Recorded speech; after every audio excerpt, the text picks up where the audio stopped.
जब ऑपरेशन सिंदूर की संरचना हुई थी और कंसेप्ट में आया तो उसमें मकसद यही था कि न सिर्फ प्रिपरेटर बल्कि उसके प्लानर और बैकर को आपको खत्म करना है। जैसे ग्राउंड पे जो आतंकी घटना को अंजाम देते हैं, अगर उनकी बात कर लें तो 6 महीने 1 साल 2 साल की उनकी ट्रेनिंग होती है, रेडिकलाइजेशन रहता है। तो उस लिहाज से उनसे ज्यादा जरूरी ये रहता है कि उनके पीछे वो लोग जो कि ऐसे आतंकवादियों की फौज को तैयार करते हैं, उनको अगर मारा जाता है तो एक तो ऐसे नए रिक्रूटमेंट के लिए जो आए उनका हौसला दिखता है कि जब उनके आका ही नहीं रहे तो फिर उनका क्या होगा, तो एक मनोबल उनका गिरता है। दूसरा,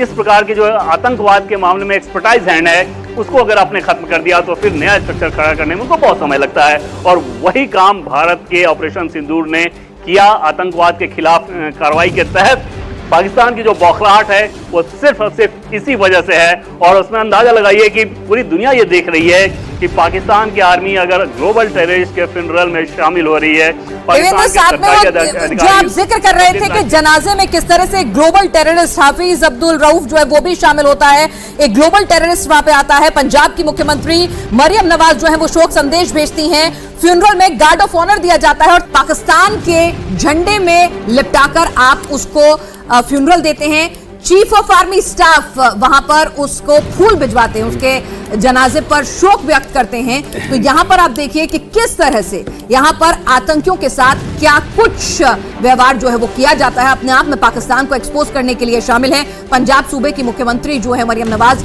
वो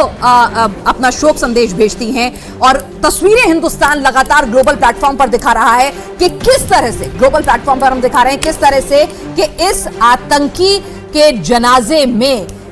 सीओएस के फूल आते हैं, शोक संदेश आता है पंजाब सूबे की मुख्यमंत्री का और साथ ही पाकिस्तान के झंडे में ये